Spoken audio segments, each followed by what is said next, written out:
Welcome to Joseph's Kitchen. This evening I'm going to present to you a rather fetching new recipe that I've recently devised. It's a dessert recipe that I've been serving up to my house guests of late, much to their splendour. To make this recipe we will use two core ingredients, a banana and a potato. But before I show you those, I'm just going to inform you of some of the utensils that you'll require before attempting such a recipe. First off, you will need an ordinary domestic drill.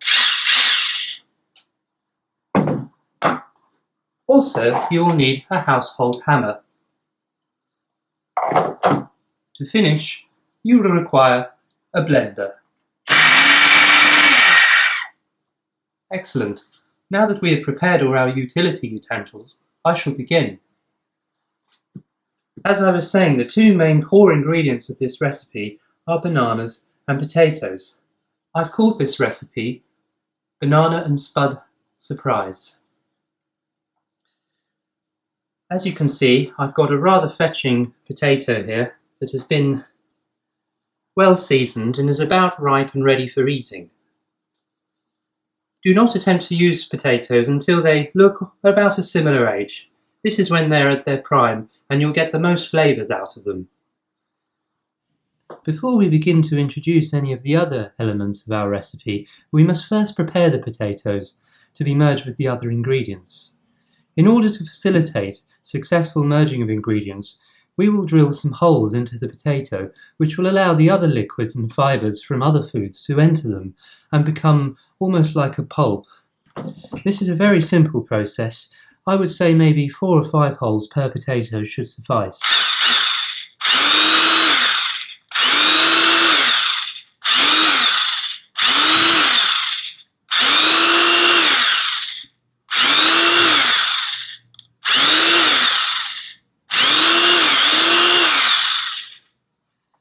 Well, that should do it for now.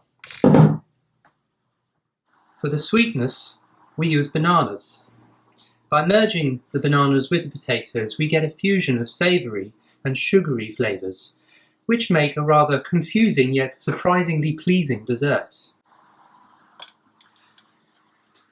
Initially, we need to merge these two core ingredients together. In order to do that, I'm going to use the hammer. Now watch, the technique is very simple, but it needs to be done correctly.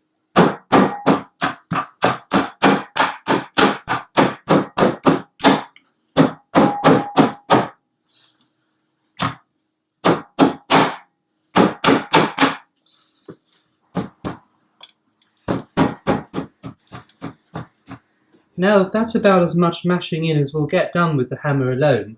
At this point we need to utilise liquids to help us create a kind of pulp.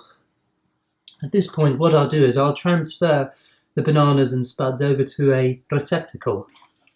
And then I'll just use my hands to really squeeze that in.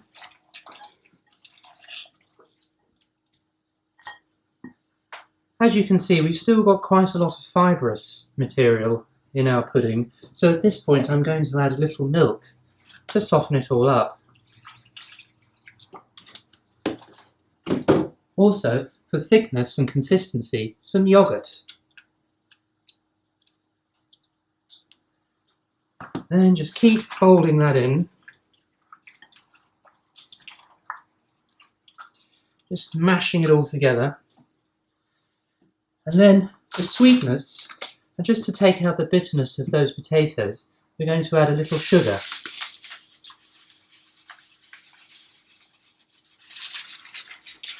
And again, just really folding that in. Really fold it in. Get it in, yeah? Excellent.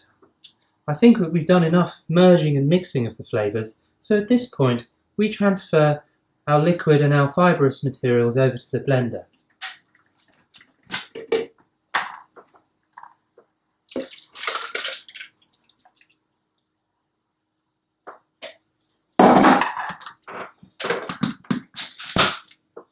And then, without further ado, we're just going to use the blender just to finish off that merging and blending. That should just about do it. Don't overdo it. We don't want a liquid paste. We still want some fibrous materials there. We want something to chew on, to bite on. So there we go. It's very simple. And then really it's just a case of serving it up to your guests. Now, as I always say, presentation is always a very important factor to consider, especially when entertaining house guests.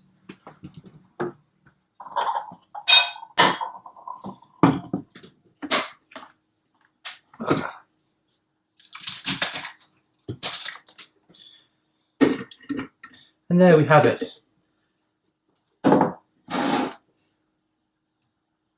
Our Spud and Banana Surprise is now ready to eat and enjoy. Thank you for watching.